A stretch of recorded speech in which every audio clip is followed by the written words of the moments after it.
This is one of the most dangerous vehicles in America.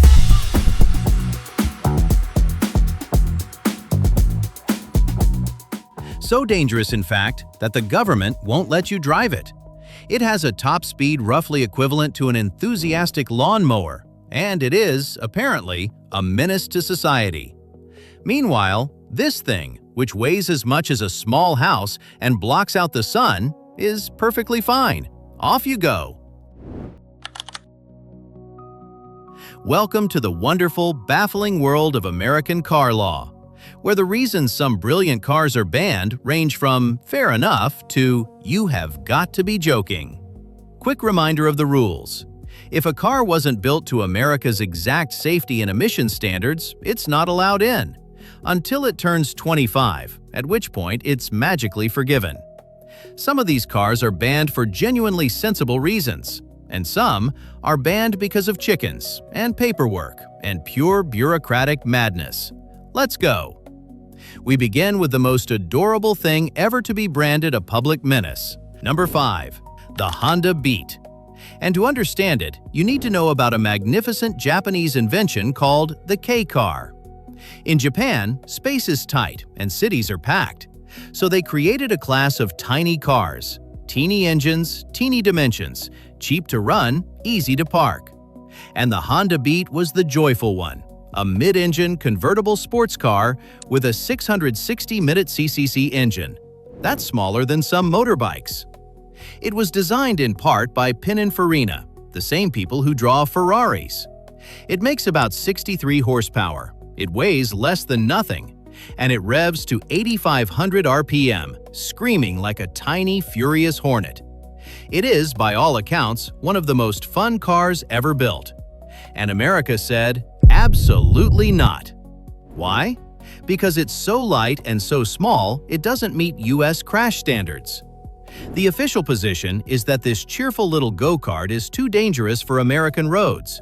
Roads which are, at that very moment, full of enormous trucks the size of garden sheds. So the Beat was banned, a car whose only crime was being small, cheap, and far too much fun. The good news? It's now over 25 years old, so they're finally trickling in. Justice at last for the Hornet. A car so iconic that James Bond drives one, farmers worship it, and every adventurer on Earth wants one. Number 4. The Land Rover Defender. And for over 20 years, you couldn't buy a new one in America. Now the Defender is a British institution. Its basic shape has barely changed since 1948. It's the vehicle you'd want if civilization collapsed. Rugged, simple, unstoppable. But that timeless, unchanging design came with a catch. Because while the Defender stubbornly stayed the same for decades, America's safety laws did not. No airbags, no side impact protection, no anti-lock brakes for years.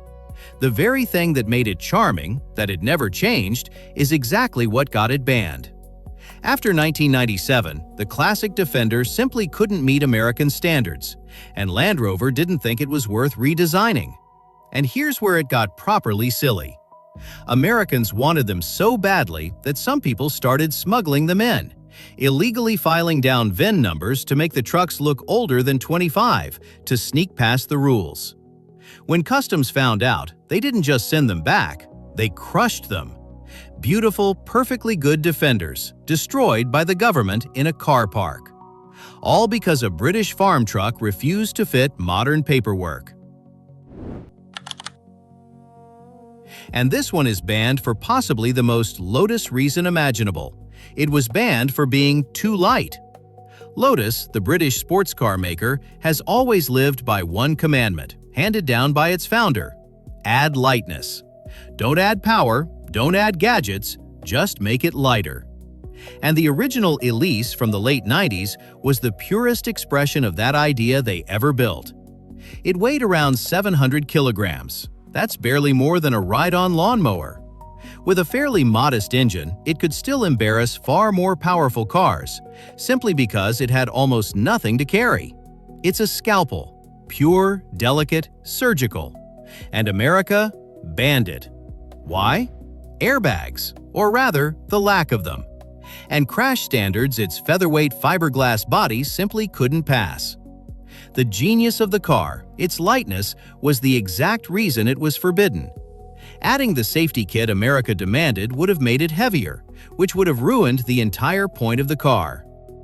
Later versions were made compliant and finally allowed in, but the original, the purest one, was kept out, punished for being too good at the one thing it was designed to do. And finally, one where, I'll be honest, America might have had a point. Number 2. The TVR Sagaris. Look at it. It looks like it was designed by a supervillain having a very good day. TVR was a small, gloriously mad British company with a philosophy so reckless it's almost beautiful. Their motto, roughly, was, "You drive the car does not drive you." And they meant it, to an alarming degree. The Sagaris had a huge, roaring straight-six engine and savage performance, but it had no airbags, no anti-lock brakes, no traction control, no electronic stability nannies of any kind. TVR deliberately left all of it out because they believed safety systems made you a lazy, disconnected driver. This is a car that trusted you completely to not die. It was, by all accounts, utterly terrifying and utterly thrilling. A car that demanded every ounce of your attention and punished mistakes instantly. So when it came to America, with its long list of mandatory safety equipment, the Sagaris ticked none of the boxes. Banned. And this time, honestly, fair enough. Some cars are forbidden fruit. This one's forbidden because it might actually kill you. And number 1, the reason you clicked. The single most ridiculous reason on this entire list. The toughest truck ever built, the Toyota Hilux, is effectively kept out of America because of a chicken. This is a truck so indestructible, it's basically the cockroach of the automotive world. It's been set on fire, drowned, and dropped off buildings, and it still starts. The entire planet gets to buy one, but not America. And the reason is a 60-year-old grudge about poultry. Stay with me because this is real. In the 1960s, Europe slapped a tax on American frozen chicken. America, furious about its chickens, retaliated, not on food, but by putting a 25% tax on imported light trucks. A completely unrelated act of pure, petty revenge. They called it the chicken tax. It was passed in 1964. The chicken dispute has been over for decades, but the truck tax? Still here, 60 years later. It makes importing the Hilux so expensive that Toyota just gave up and built America a different truck, the Tacoma, instead. So the world's toughest truck is kept out of America, not by safety, not by speed, but by a 60-year-old feud about frozen chicken. It's not technically banned, it's just been taxed into exile by a chicken. Honestly, you couldn't make it up. So there we have it. 5 brilliant machines kept off American roads. One too small, one too old-fashioned, one too light, one too genuinely lethal, and one defeated by a chicken. And here's the thing that gets me. Barely any of these cars are actually dangerous to anyone but their own drivers.